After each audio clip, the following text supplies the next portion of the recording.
Отдаемся в руки НКВД на 15 минут. Бункер в центре города. Открыли бункер сегодня, и можно экскурсии пройти. Вот мы за 100 рублей идем на экскурсию. Ой, куда-то вглубь туда мы спускаемся.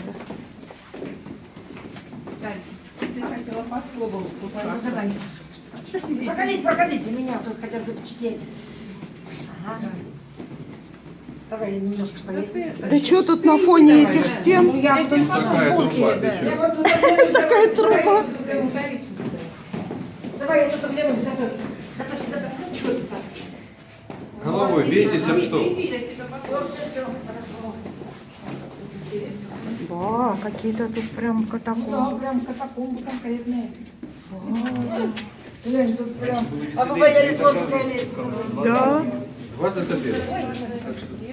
Ну и так весело. Ну, сколько тут прям все, ну. Свет есть, сейчас, секунду, осторожней. По крутой ступеньке очень.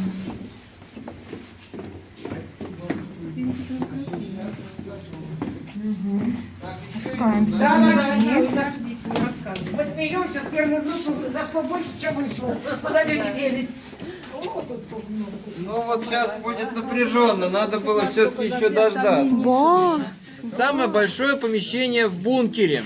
Здесь, по информации, располагался рабочий кабинет Чуянова. То есть это была главный кабинет, главная комната Сталинграда августе-сентябре 1942 года. Все гражданское управление городом и областью, а тогда Астраханская область входила в состав Сталинградской. Значит, вот фактически вся территория управлялась вот из этого кабинета. Вот, тогда на полу лежали, по воспоминаниям, 10-15 слоев ковры. С чем это было связано? С тем, что рядом, как я рассказывал, находился обком ВКПБ, его эвакуировали, а ковры вытаскивать из него не стали.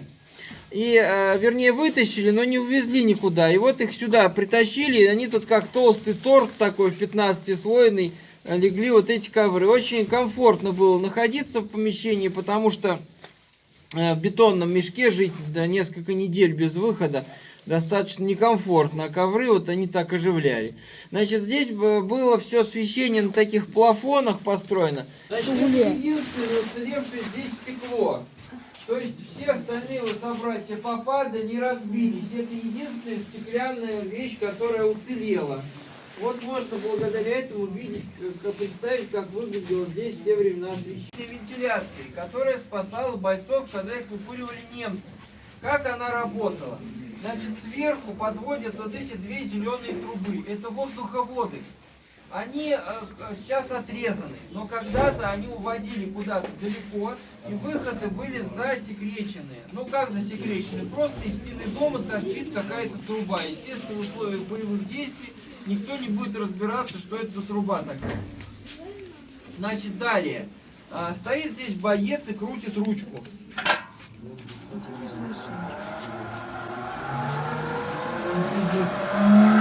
И так далее. Не взлетим никуда. Воздух засасывает через воздуховоды, пропускает через фильтры, и выходит он отсюда, здесь свободный выпуск, ничем не закрытый. Вот боец крутит, воздух идет. Может показаться, что это очень примитивная система, что ее надо руками крутить. На самом деле это сделано осознанно, это фактор живучести этой системы. То есть она не зависит ни от аккумулятора, ни от топлива, ни от электричества. А вот пока есть живые люди, которым нужен воздух, они крутят ручку, и воздух у них есть всегда. Она действующая? Отрезаны воздуховоды, поэтому сейчас просто реквизит как бы. Вот такая система. Последний раз фильтры меняли в 1977 году, там маркировка стоит, сбоку 77 год. Значит, другой интересный объект, можно я подойду, это электрощиток. Каждая ячейка когда-то отвечала за свое помещение. Бойцы, чтобы не путаться, карандашом подписали сверху, что за что отвечает. Тут вот с грамматическими ошибками, буквы пропущенные, тексты есть. То есть это вот наскоро в боевой обстановке было все подписано, до сих пор держится. Когда-то эта плита висела на входе в городскую синагогу. Две было плиты, справа-слева от входа. Синагога, это здание сохранилось на Порт Саида, физиотерапевтическая поликлиника. Значит, когда синагогу закрыли в 30-е годы, плиты демонтировали, одну бросили в канаву, а другую кто-то запасливый припрятал по какой-то подвал. Вот которую бросили в канаву, ее нашли лет 15 назад, во время земляных работ. Она была разбита. Ее скрепили, передали в действующую синагогу в Ворошиловский район, улице Балахнинской. Ее там можно видеть, она там выставлена у них как экспонат. А эту нашли, соответственно, в 1942 году. Материал мрамор, диэлектрик, естественно, был ценный. Ее притащили сюда, сварили под нее рамку. Она до сих пор здесь и стоит. Как узнали, что это плита из синагоги? На оборотной стороне она покрыта надписями на иврите, шестиконечными звездами Давида. Приходил главный раввин Волгоградской области. Вот читал, разбирался с этой плитой. Значит, ну и третий здесь элемент, это вот эта дверь. Это вход в вентиляционную шахту, значит, которая на поверхности мы с вами видели. К сожалению, прохожие валят постоянный мусор, вычищать его не успевают, и поэтому там грязно. Кому хочется, можете заглянуть, но смотрите под ноги. Там, в общем, 10-12-метровый бетонный ствол ведет вверх. Очень осторожно, пожалуйста, там что такое же по площади помещения. Планировка другая. Там дверь ведет налево, за углом дверь направо. Можно уйти налево, пройти по кругу, выйти справа.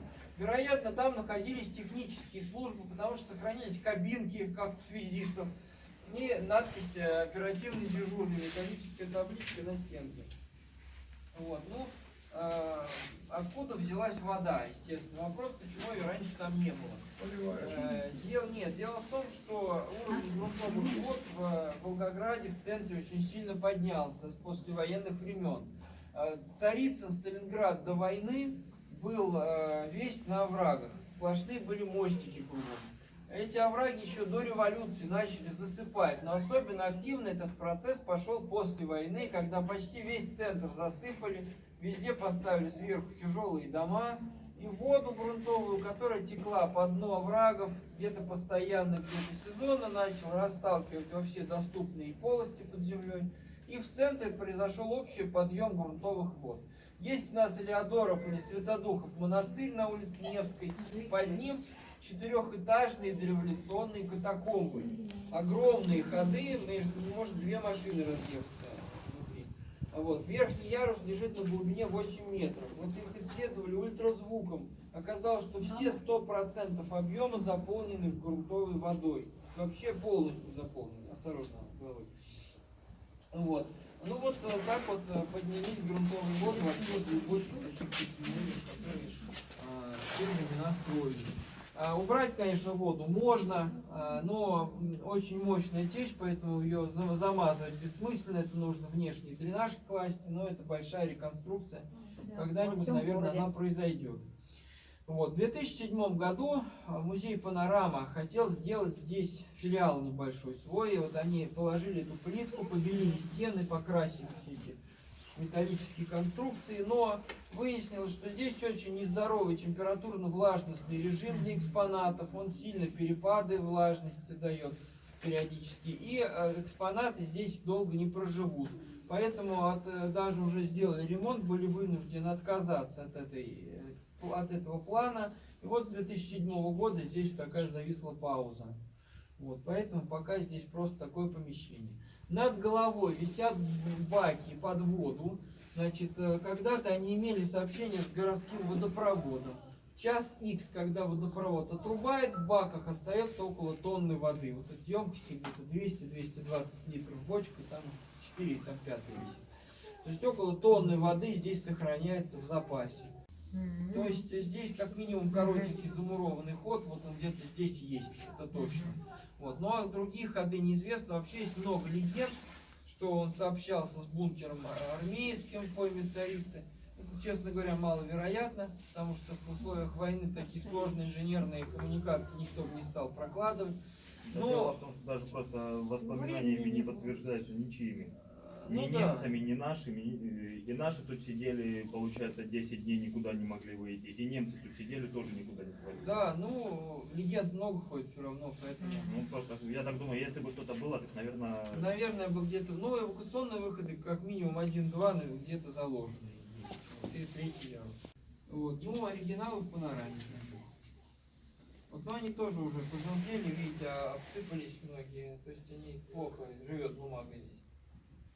А в универмаге тоже был в подвале госпиталь немецкий? А в универмаге нет. В универмаге Не было? был штаб сначала дивизии, Очень а потом интересная экскурсия, между 6-й прочим. армии. Там крайне восстановили частично этот подвал, так что там есть Да, кабинет там по классная воспитанию Чуянов. Сделал самый большой. Она как стекло.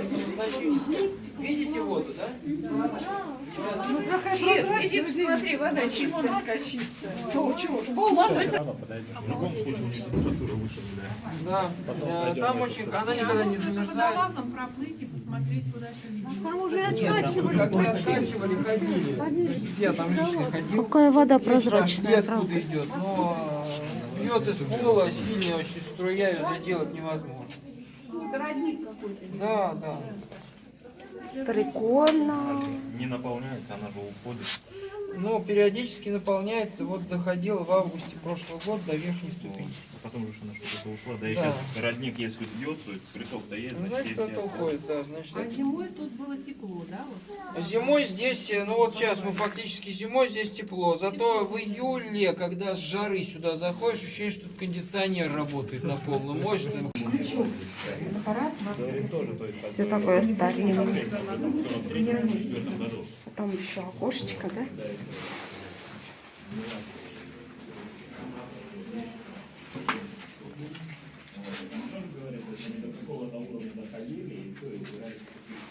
Ну там один, там буквы П построены, просто один делал, там нет ничего. Вот. Ну, я имею в виду, то есть, как бы, легенда же была, что они связаны. Нет, как бы искали они вот с пацанами, лазили, облазили там все эти Почти невозможно. Вот это строить открытым путем. Подземный ход копать. Вот то, что я читал, А как бы, умывальник это с той поры? А? Умывальник с той поры? Вот умывальник, скорее всего, годов 50-х, 60-х. Вот. А вот эту сантехнику построили, по всей видимости, уже в 2007 году поставили. А туда дальше пройти можно? Проходить там тупик. там все это не... А вот Проходите. эта комната есть? Нет? Есть, есть. Вот такие тут двери металлические.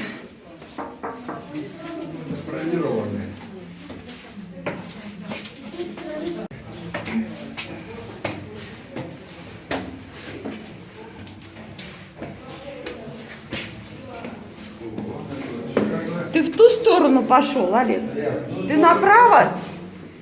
Ты направо или налево? Да? А вдруг? Ой, вот это бункер. Я что-то уже проголодался.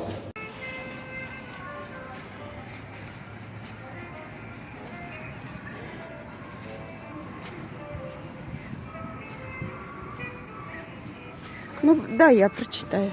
Здесь в дни Сталинградской битвы с 23 августа по 4 сентября 1942 работали областной и городской комитеты ВКПБ, исполкомы областного и городского совета депутатов, трудящихся, городской комитет обороны под руководством Чуянова, областной комитет ВЛКСМ и штаб МПВО. МПВО. Вот такая экскурсия у нас сегодня получилась.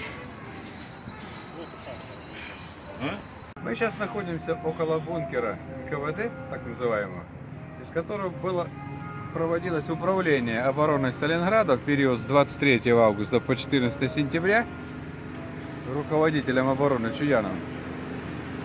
И здесь вот трехъярусное укрепление, с которого происходило управление обороной. А мы тут ходим сколько уже недель гуляючи. на прогулках и не знали. Что тут бункер, Да, оказывается. тут достопримечательность такая. Ага. Интересно. Вот в этом бункере мы и побывали сейчас. Сколько мы о нашем городе еще не знаем, оказывается. А здесь, оказывается, вот выходит вентиляция бункера. Ну да, вот я снимала.